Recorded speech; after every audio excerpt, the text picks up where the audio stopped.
The office door clicked shut, leaving behind the mountain of unfinished reports and the lingering buzz of the latest boardroom debate.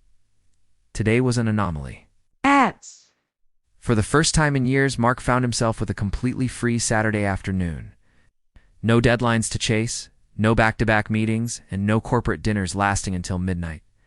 Sitting quietly in a sun-drenched corner of a local coffee shop, Mark pulled out his phone. Out of habit, he went to check his work emails, but his thumb hesitated. Instead, he found himself scrolling through his call history. He scrolled back, weeks into the past. The red lines appeared with painful regularity, sandwiched between calls from clients. And partner's mom. Missed Sen. Dad missed R. Mark closed his eyes. He remembered those moments vividly. The insistent vibration of his phone on the mahogany conference table. He would glance at the screen, see the word mom, and quickly hit decline or fire off a clipped text in a meeting. I'll call you later. But Mark S. later usually meant late at night when he was too exhausted to speak, or more often, never. He had always told himself that his parents were just calling about trivial things. How are you doing, honey? Are you coming home this weekend? Or make sure you're eating well. To a man managing multi-million-dollar projects. Those questions felt time-consuming and unnecessary. Today, Mark finally had the time. He had the whole afternoon. He stared at the contact name Mom on his screen.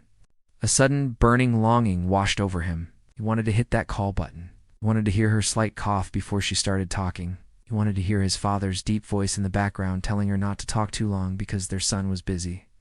Mark's finger trembled as it hovered over the screen, but then he froze. His heart tightened in his chest. His mother was gone.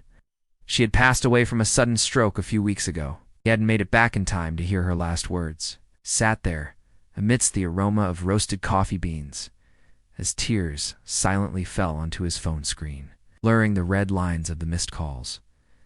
Now, he would trade every asset, every title, and every important meeting just to receive one annoying phone call. Just to hear his mother ask, "Have you eaten yet?" Just to hear his father say, "Take care of yourself, son."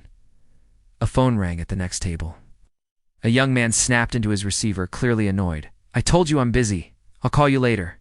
Mark looked at the stranger, wanting to reach out and say something, but his throat was tight with grief.